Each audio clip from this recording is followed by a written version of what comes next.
It's a death-defying life I lead. I take my chances. I die for living in the movies and TV. Well, this is Seth Varner. Did I say that right? Varner? Yeah, Varner, Seth Varner. Not to be confused with Barner or Gardner. And Seth is the, I guess you'd say, owner of Wandermore Publishing. And on his website, wandermorepublishing.com, if you go to the About page, there's a paragraph, and I'll read it just so in case anybody isn't aware of you, maybe that would give you a little bit of give people a little bit of a idea of who you are or what you're doing. So I'll just read this real quick, and then you can say if anything more to update from it. So, Wandermore Publishing LLC is a one-man publishing company that creates books and posts content to encourage individuals to go out and explore their home states. Traveler and author Seth Varner works to document town history through his writings and photographs, learn more about local communities, and encourage the expansion of small town tourism. His books serve as a travel guide, history book, and living photo album all in one. So that kind of sums up everything that you're doing right now.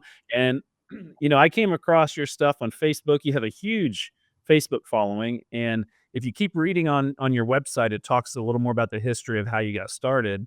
And so, but I thought I'd, maybe let you talk about that a little bit. Before we talk about the books, how did you get started traveling? Is that something you did as a kid? Is it something later in life? Obviously, you're a young guy. You're half my age, I'm guessing. So how did you get? You don't work a day over 25. I'm 24, so Yeah, I'm more than double that. So, geez, well, I get hell. But as far as the traveling goes, yeah, I mean, since I was a kid, I've been on the road ever since I was a second or third grader. It's like some of my earliest memories. But I grew up in a small town called Wahoo, Nebraska. We're best known for being the home office of David Letterman. Thank you. For you folks watching in Nebraska, I have only one word to say to you: Wahoo. We got a phone booth in town. Still there, no sign. You wouldn't know it's anything with David Letterman, but that's where he supposedly had his office at in town. And I grew up there and eventually moved to Omaha, and I still live in Omaha today. But I have been to every incorporated community. Basically, this means they have a mayor, city council, some kind of local government in Nebraska, Iowa, South Dakota, Kansas, and North Dakota, which is about 2,700 communities altogether. And that whole thing started just a few years ago during COVID. I got really bored one day after getting sent home from school because, so I was a college freshman at the time, obviously.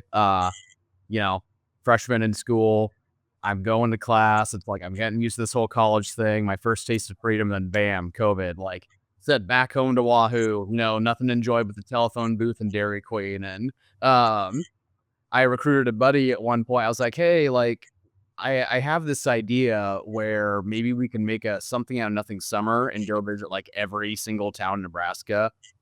And that kind of had stemmed from this whole idea I had as a kid to go do the same thing with my dad.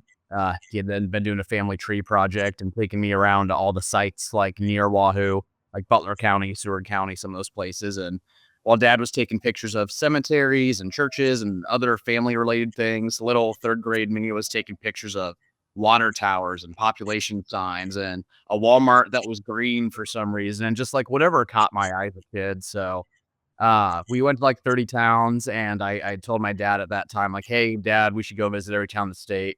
He kind of laughed a little bit, brushed it off, whatever, Obviously, that was going to happen with the dad taking his kid to all those places when we're so busy with work and school. But take it back to COVID, my buddy agreed to go visit all the towns in Nebraska with me. And to make a pretty long story short, we threw it on Facebook because my mom wanted to see just pictures and what we were up to as a couple of 20-year-olds. Pages blew up to like 25,000 followers. We're getting news interviews and all this crazy stuff started happening. And at the end of the project, people said I should write a book. So I wrote Visit 531 Nebraska, our journey to every incorporated town in the state. Did really well. I decided maybe I should try the same thing across the Mighty Mo in Iowa. Went to every town in Iowa that next year, and henceforth did similar projects in South Dakota, Kansas, and North Dakota was my last one.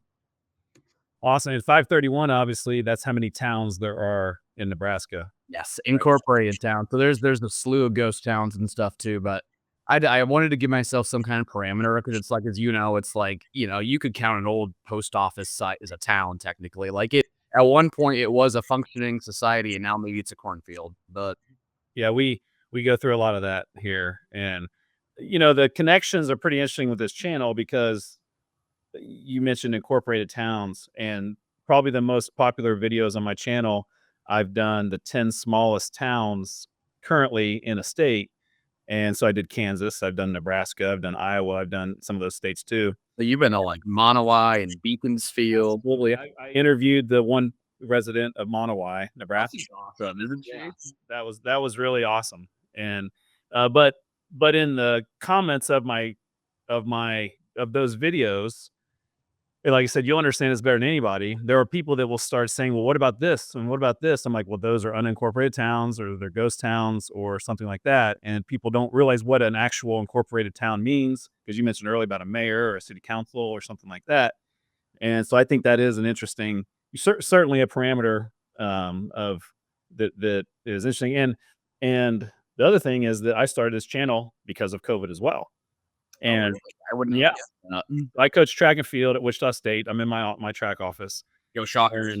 Yeah, go Shots. And same kind of thing.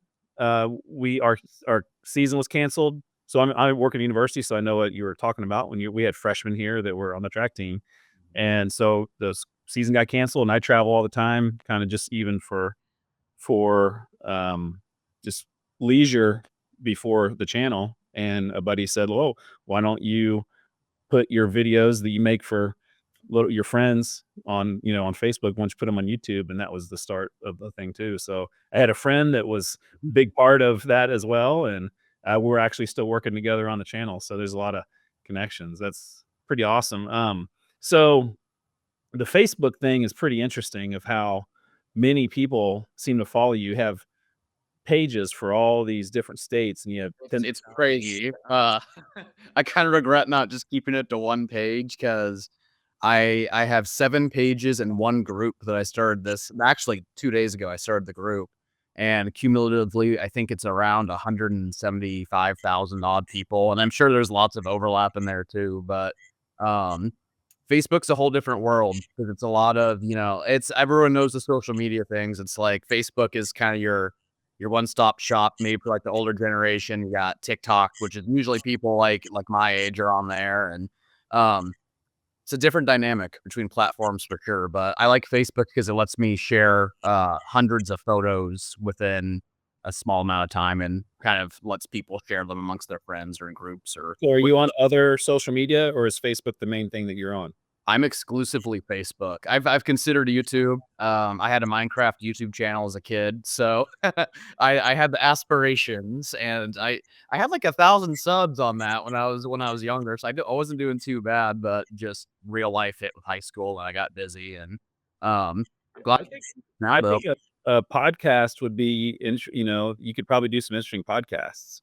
I It's agree. There's so many crazy, interesting people out there. I think with your following on Facebook, that would be, you'd have an audience that you could get connected to the videos at least. And a lot of people starting, I have friends that try to start, channels, and it's just getting started is difficult. And you have a built-in audience at least already, which that's, if, you're probably not looking for more to do. I know you're probably a busy guy. And, you talk about your demographic is kind of an older demographic. Mine is too, but I'm closer to that demographic than you are. So that's got to be interesting for you that, there's probably not a lot of people your age that are interested in what you're doing. It's probably mostly 50 and older or something like that, I'm I was guessing. gonna say it's like my age, like Gen Z, I would say is like 10% of my audience, maybe. I bet if I pulled up any Facebook analytics right now, it's probably between 35 and 90. I mean, really like as old as can be, because all these people have connections to these small communities I go through, and that's why I've kind of enjoyed what I've done over the years, because it's fun when you can go out in public and meet someone new. And if they're from one of the 5 states I've covered, I can talk to them about their hometown and kind of reminisce with them on like where they used to go to school or church or the businesses they shopped at and that kind of stuff. So So, how has sales gone? And I'm not trying to get like details of that real detail, but did was it hard to initially do the sales? Do all the states sell books at the same level, or is there one state that's been way better than others? Mm. So I'm a marketing and sales major, funny enough, and so I didn't ever think I'd be selling books. I was supposed to be in the sports world. I actually worked for the University of Omaha, the Mavs, and I was like a statistician. I helped with the SIDs, the sports information directors, for those who don't know, and that whole world was supposed to be where I would be, um, up until COVID and everything else. But as far as like the book sales go, is I've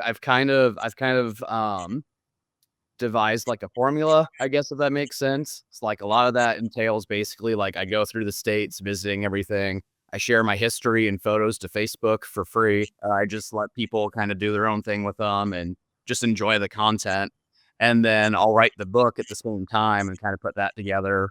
And I'll include a lot of travel information and excess photos and things that weren't shared on Facebook, and extra history and stories and maybe some of the things I saw and did, etc. And from there, I'll start marketing the book. So I kind of talk about it throughout my trip. I let people know like, hey, this project I'm on where I'm taking all these pictures and sharing this history will culminate in a book. Um, but until the fall, I don't really worry too much about like promoting it. So it's kind of like over the course of the year, it's pretty slow, I would say. Maybe it's like a few books a day here and there. And then fall hits and it's like, bam, book release in. My last book, North Dakota, I released this in, I'm trying to think, that was October 9th is when I released it last year. And since then, it sold about 4,500 copies. 1,800 of those were in the very first day. And it was nuts. And I hand package and ship every book. So for 3 straight weeks, I would say 15, 16-hour days. I had Netflix on, I had my fiance, I had friends over, sitting there bubble wrapping books, throwing them in the mail, just hundreds each day. It was crazy. Kind of a realization like maybe if I keep doing this, I might not be able to do it solo for much longer. Well, I was gonna be my next question is, what is it like to publish your own book? Like, what are the steps? Obviously, the writing, the taking, the traveling, we talked about that, but what is it from that to a book getting to me? What's that, entail? Oh man, I could talk for 30 minutes, but in a nutshell, so a lot of people will go through like a distributor or a publishing company. Big ones are like Amazon. A lot of people publish through Amazon, or Ingram Spark works with stores like your Barnes and Nobles or your local bookstores and those kinds of people. I decided to self-publish, and so basically the content that I write, like the pictures I take, the write-ups that I do for the towns and everything, I plug into Microsoft Word of all things. I've learned how to turn Word into a book publishing program basically, and I'll throw all this stuff in there. I've kind of got like my formatting down at this point, and that just means like, okay, where do the pictures go on the page, and like, what font sizes do I want to use, and how do I want to lay out the book and everything. But once that's done, I send off the manuscript to a small printing company in Tecumseh, Michigan. I think they got like 3 or 4,000 people there, and they're like 15 minutes from Ann Arbor. I want to say they're on like that southern border. I work with those guys over there, and they publish the book. Well, I guess I should say they print the book, send it to me, and as the publisher, then I do the marketing, distribution, whatever. It's a lot more steps involved than just what I mentioned, but once I have the books, I then put them on my website, wandermorepublishing.com. People buy them off of there, just quick checkout form. I personally maybe sign them if people ask, toss the label on, and hope to make it there. I pray the U.S. Postal Service does its job, which it does 99.9% of the time. So it's an interesting business, something I never thought I would be involved with, but Yeah, and I know that you're also got a little bit of merchandise on your website. So do you do it that the same way? Like I do merchandise, but it's print on demand. So it's through like Printify, but do you do the same thing? Do you order a bunch of shirts and stuff and then ship them out as they get ordered? I'm big on shop local kind of stuff, and so I have thought about using Printify and Printful and some of those services before. Um, but I started with Rivalry Apparel in Wahoo, which is our little local T-shirt shop, and so they did like the designs for me. And for years, they embarked on designing and fulfilling those orders and everything. And it's only been recently, I think, as of last year, I went ahead and I switched over to Printful, and I pay a royalty to the business basically as like a thank you, like for helping me get started kind of thing. I don't do a lot of like the shirts so much anymore, but like when they did start, they basically served as a fundraiser so I could afford to buy the books because I buy all the books up front. So when I'm ordering 500 or 1,000 at a time, it's upfront cost, and I hope people buy them. Yeah, it's a dangerous model, but it's a way for me to quality control and make sure like no one's getting dented books or torn pages or anything like that. So I care a lot about people getting a good book with no issues with it. And obviously you can probably keep the cost down a little bit as well. You're not having to pay, like when I do the merch, it's already starting at a number, and so Right. They're just the cost they want to charge you to print it in the first place. It's like I can't speak for exactly what your costs are, but I'm assuming like just to get that shirt printed is at least 12 to 15 bucks, maybe, depending what it is. Hoodies might start at 25, depending on the website. It's like it's one of those. I guess it's kind of similar to like drop shipping in a way. Is basically what we would have to do through our e-commerce sites. It's like I don't know. I don't want to speak for you, but it's a whole thing where everyone needs their cut. right. Well, so you mentioned sports information. That's another connection because I actually worked in our sports information department in college. I was, as soon as I got done, I didn't know what I wanted to do, but I had college athletics. I had been, a track and field athlete there at Kent State, Ohio. So when you mentioned Ann Arbor, I know right where you're talking about, not far from there. But I had no money, I had no job, I had no idea what I wanted to do, and so I was like, "Well, I'll help at the track office. What else can I do? I'll go down to sports information." I'm into stats. I was a big stat nerd before the internet. This was before all the like advanced analytics and all that kind of stuff that they have now. I have books. I might have one sitting behind me of that stuff before Moneyball, before all that stuff. And so yeah, that's maybe there's something about our brains and small town. I don't know. There must be some sort of connection there. But We're hardwired where we see the stat numbers, and then we look at small towns with like small populations, and I don't know. Maybe it's a distant like numbers thing where we're like like I don't know, high scores, low populations, everything in between. so here's an impossible question I get all the time. Somebody says, "What's the most favorite place you've ever visited?" When I did a video for right at New Year's, because I'd been asked so many times, so I made like a top 10 list of my favorite places I've done videos. Is there anything in your travels? I won't necessarily say your favorite. Is there anything that's happened that you just remember it might have been awesome, it might have been awful, it might have been just memorable that has happened in researching these books and going out and trying to find this information? Do you want me to speed run stories for the 5 states I've done? Sure. I'll do one story from each state real quick. We'll start with the most recent, and some of these are going to be kind of wild. Like we're going to start with some pretty crazy stuff because you just never know what you're going to encounter out on the road. But my best story, I guess, from North Dakota. I was going to say best memory. It wasn't a bad memory either, but I was up on the Canadian border. I was at a place called Pembina State Park, which is gorgeous. Pembina Gorge State Recreation Area. Now it's North Dakota's newest state park as of last year, I think. And I was sitting there taking pictures of the gorge and stuff. It's like there's nobody around. You're North Dakota, like it is desolate up there. As I'm driving up to the site, I pass a border patrol agent flying down the gravel. Reach go like 50 opposite directions or whatever. You do the little one finger wave, whatever. It's like I don't think anything of the patrol agent for another 20 minutes. I'm sitting over at the recreation area. And I'm in my driver's seat. I'm just sitting there on my phone. I'm making a post about the town to Facebook.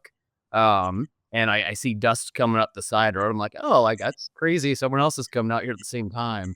And it's the border patrol agent. I'm like, oh, okay. Like he might be coming for me. And so he pulls up, he parks right behind my vehicle. So like I can't get out of this parking spot. I'm like, okay, like he wants me for something. And he kind of comes up and he's pretty casual. He's like, hey, like, sorry, I passed you going pretty fast on that back road. Like, I didn't mean to do that or anything. He's just like, so what are you doing up here? I'm like, oh, I'm visiting all the towns in North Dakota, and I document small town history, and I promote tourism throughout the Midwest. And he's kind of like looking around my vehicle. I'm like, okay, like what does this guy want for me? Like, he's looking for something. And through 20 minutes of conversation, he realizes I'm just this 24-year-old blogger, basically. But he thought I was maybe a part of the group that helps transport Romanians across the Canadian border into the United States. Apparently, they meet at that gorge area, and they have these pickups in these Equinoxes or similar vehicles like what I drive, kind of like tinted windows and everything. And he thought maybe I had like a group of people like in my car that I was getting ready to bring back in the US. Wow. I was down in Texas over the holiday, and I just released some videos along the border down there along the wall, and I got pulled over. It wasn't as dramatic as your story, but I'm pretty sure that was a similar type of deal. And there was no reason to pull me over. I mean, he gave me a reason, but there was no reason. And then as soon as it's the same kind of thing. It was kind of like trying to explain what I was doing there. Like, I'm literally a tourist in this place where there's no people. Right. And you didn't believe it at first, but so I can relate to that one as well. So yeah, that was a good one for North Dakota. Gotta be kind of careful out there on the road. I mean, you never know. You just never know who you're gonna run into or what people might think you're doing, even if it is innocent. Like I'm just taking pictures, like me likey the state park. Like I just want to talk about it, kind of thing. Let's jump over to Kansas. That was 2023. Well, I can go two routes with this. I can talk about do we want to hear about the flat tire incident or about the coolest person I met, the coolest connection I made there? Well, I've had many flat tires. Let's go with the coolest person. Okay. Coolest person that I got a connection to through my Kansas travels was the special teams coach for the Cincinnati Bengals, Darren Simmons. I'm from Cincinnati. That's my team. I'm from Cincinnati. That's my team. Yeah, you did mention that. Yeah, I know who Darren Simmons is. Yeah, that's like he's from Elkhart, Kansas, in the Southwest. He's still got family down there and everything, but his wife saw my post about Elkhart, and one of the things I do is I mention like famous people from the area, notable people. I mentioned Darren because he's been with the Bengals for 20 years, and obviously NFL coach. Like that's a big deal from a town of 1,000 people. His wife found my post. They bought a few books, and I was in Cincinnati for the Luke Combs concerts last year in August, and so Darren was helping with training camp at that time. It was like right in the middle of training camp. He's like, come over to Paycor Stadium. Like, I'll give you a tour. I'll let you in the training camp. And we got to meet head coach Zach Taylor, former Cornhusker from my home state. So at training camp, I'm yelling, "Go Big Red" across the field at him. And he comes running over and talks to us. And that's awesome. He's a nice guy. It's like, as soon as you meet him, he's super casual. It's like I can just tell you are from Midwest, middle of nowhere. Like Zach Taylor went to junior college in Butler County Community College, which is just down the road from Wichita here. Emporia, right? It's El Dorado.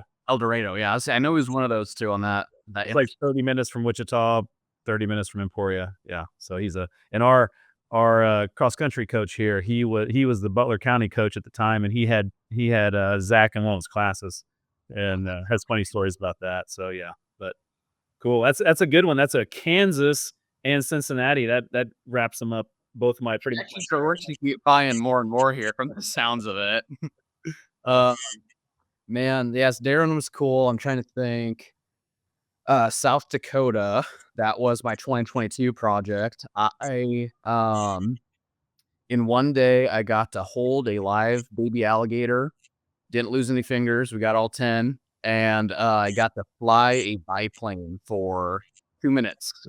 No pilot experience. I'll never do it again. I want nothing to do with it, but we were in Madison, South Dakota. I was with a couple of my friends on a spring break trip, and I was actually kicking off my South Dakota project because we didn't know where else to go that year. So we were like, we'll do Wandermore stuff.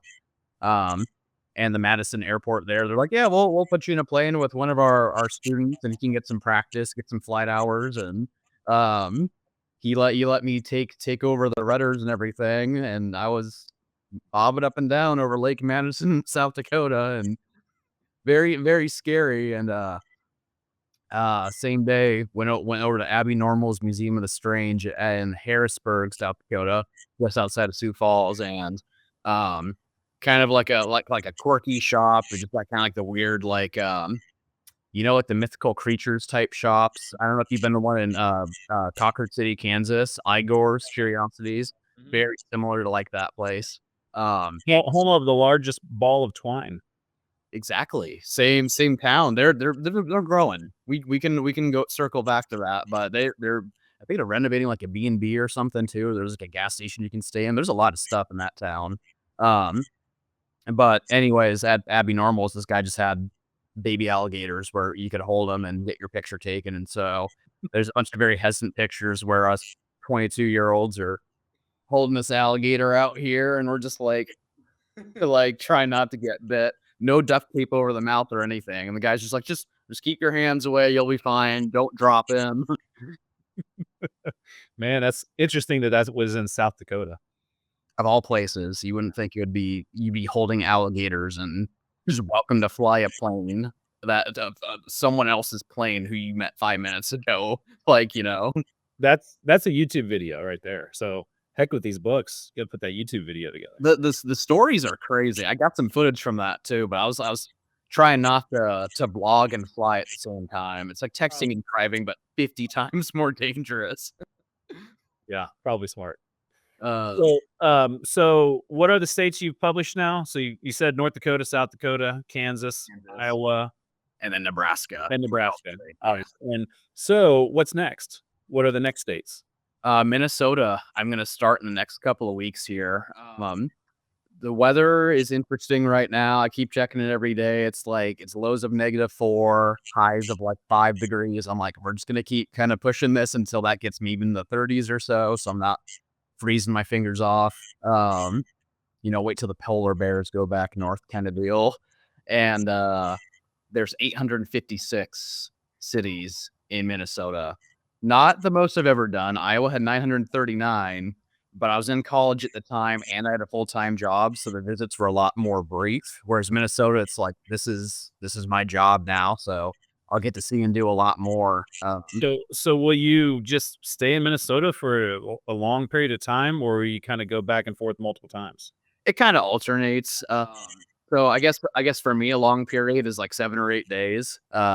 Because I'm getting married this year, and then I just have a bunch of stuff to do at home here. I like seeing my friends and family. So what I'll probably do throughout the year is February through November.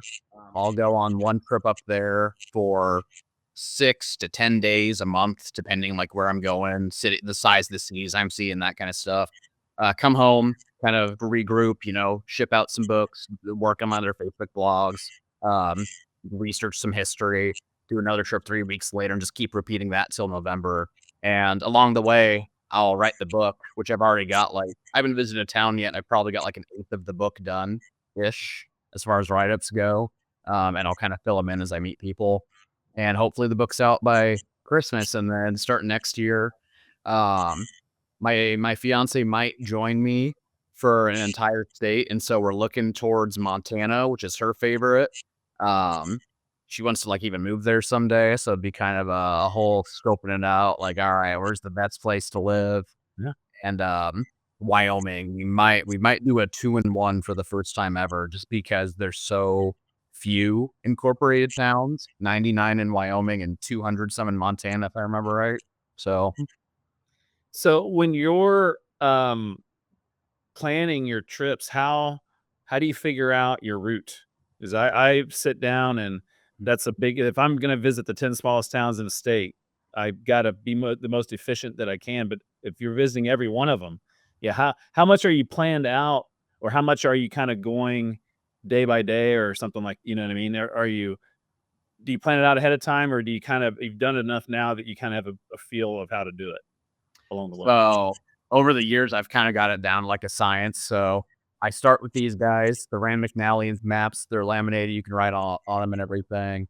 I basically pick a region of the state to work on. So, say it's 2 weeks from now, I'm looking at Minnesota. I'm like, all right, like realistically, I've got probably a 9-day stretch. How many towns can I get to in this amount of time? I'll kind of block off a section, and I'm to the point now where just based on the population alone, I can kind of guess how long it'll take me to document the town. But I try to photograph every business, church, school, park, etc. Like literally everything. That's like one of the main things of my project is to document everything I possibly can for future generations.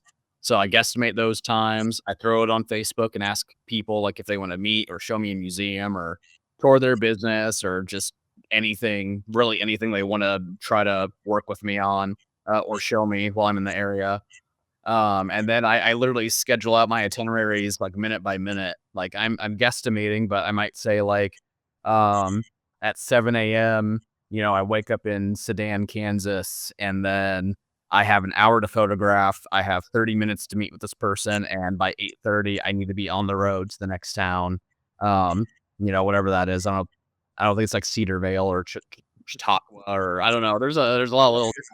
You're definitely close. I'm in the region, I think, but yeah, and I'll just keep town hopping one after another, and I'll throw in some extra times here and there in case like someone I'll sporadically meet someone on the road, or maybe I get like a flat tire or whatever else happens, and I would definitely prefer to wing it more, but when you're trying to get to every town in a year and publish a book and you're promising people that, you kind of have to like lay it out more. And I always figure I can go back in the future, some of these ghost towns. I want to say it'll always be there. Ghost towns, not so much, but the tourism side of things, I can always go back, tour a museum.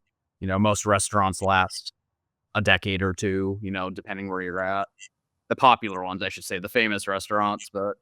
So is the goal all 50 states? Is that That'd the be goal someday? I don't know about that one though. I don't even know how many towns are in the U.S. Probably 20,000 some or. Well, I know that there's 2 that would be difficult. So I'm pretty sure. So I wore this because I was in Alaska this summer and trying to get Stayed on that till now. Prudhoe Bay, Alaska. That's the top of Alaska, and getting to the towns, getting to some of the town. I went to the smallest town in Alaska, Kupernoff, and you had to ride a boat to get there, and the town had no roads, and so you were walking around, the town, and so it was a unique experience, but it cost $600 for a plane ticket to get there. You know what I mean? And that was just one town. So Alaska would be tough, and I don't think Hawaii has any incorporated towns. I think all of Hawaii is unincorporated. Is it one? Honolulu is it? It is okay. I didn't know if Honolulu was incorporated. So that wouldn't hurt to write that book. That'd be an easy book to write. Can you imagine if like 3 pages long or whatever? I don't know what I would do for that. I'd probably have to like island top. I'd probably do all the little beachside villages, and for those states where like maybe they don't believe in incorporation or whatever, it's just not a thing there. Like I'd probably throw in extra towns, but Yeah, a lot of small towns in Hawaii for sure. oh yeah, I can't imagine just Honolulu, right? No, and the best parts of Hawaii are the more rural and small towns for sure.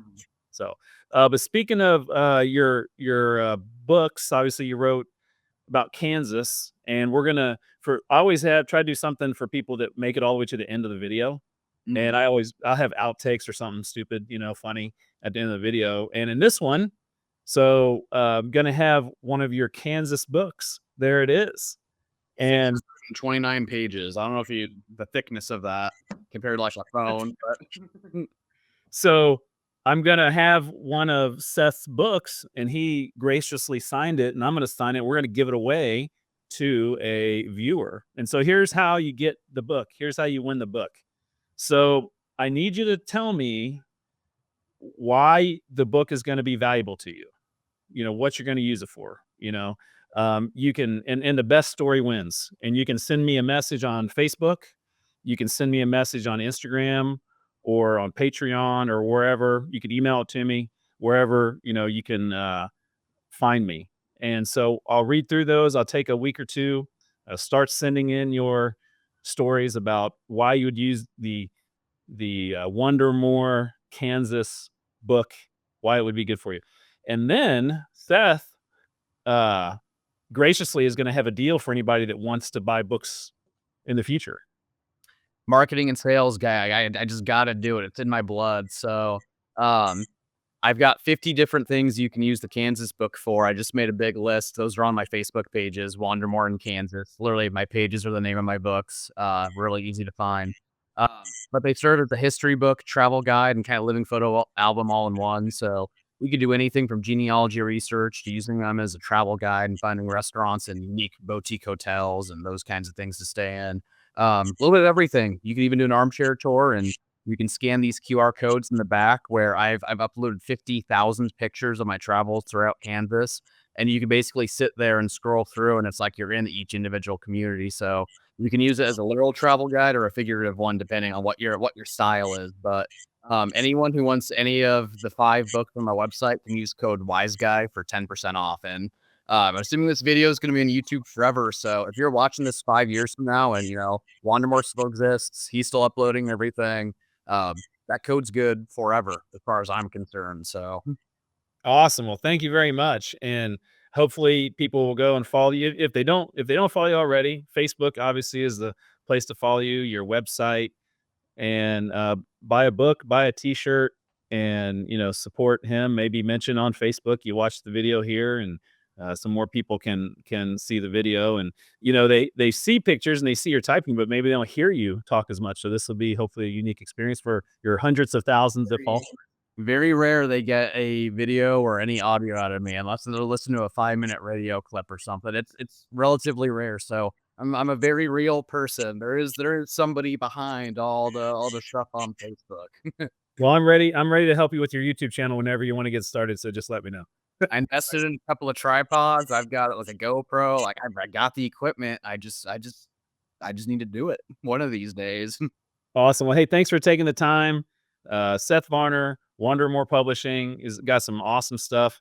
Please support him and follow him. And and best of luck in the future. And I hope your multiple trips to Minnesota are fruitful. One of my best friends lives in Mora, Minnesota. So when you get to Mora, Minnesota, you'll have to definitely remember that. So really cool little town in Minnesota. Well, awesome. I'm looking forward to it. And likewise to you too. I think it's really important people get out and hit the back roads and just see all the awesome things that, small town America has to offer. I'm a big Midwest proponent, but there's something to do in every little town out there. You just got to go out and find it. So there's the world is your oyster, if you will. There's a lot to see and do out there. So that's a great way to end it, man. Hey, all the best. And thank you very much for joining us. Yeah. We'll see you next time.